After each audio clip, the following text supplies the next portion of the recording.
Hey everybody, thanks for tuning in. Today we are here to talk about this guy, battery. Now I know it seems kind of weird to be talking about a battery, but I figured with the decreasing number of phones that actually let you replace the battery, the decreasing battery life we have on phones as we continue to do more stuff with them, and then the shrinking number of manufacturers that make batteries that won't explode on you and are just trustworthy. When MPJ asked if I'd like to test out one of their units, I figured, yeah, why not?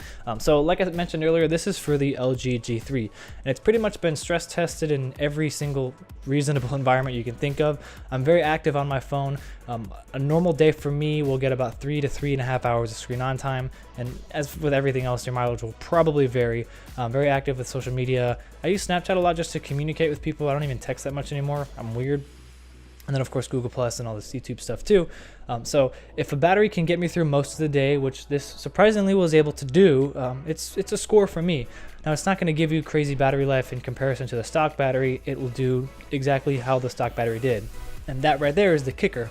If it can keep up with the stock battery life, to me, it's a winner. It also didn't heat up when I charged it, or at least didn't heat up any more than a normal battery would. Didn't expand, as you can see there, and it also didn't explode, and I still have my face, so that's also a very good thing.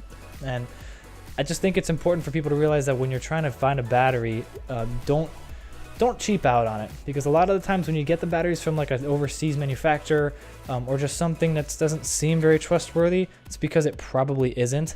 Sometimes when you get those and you try to charge your phone, it'll actually throw up an error saying that the charger is not supported, when in reality it shows that the battery itself is a red flag, and this was not the case for this battery at all.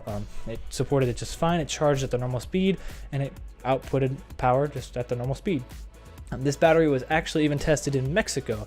My father needed to go there for a business trip real quick, and I said, no, let's throw this in your phone real quick and see how it does on the overseas networks, or at least the foreign networks. And he said it did just fine.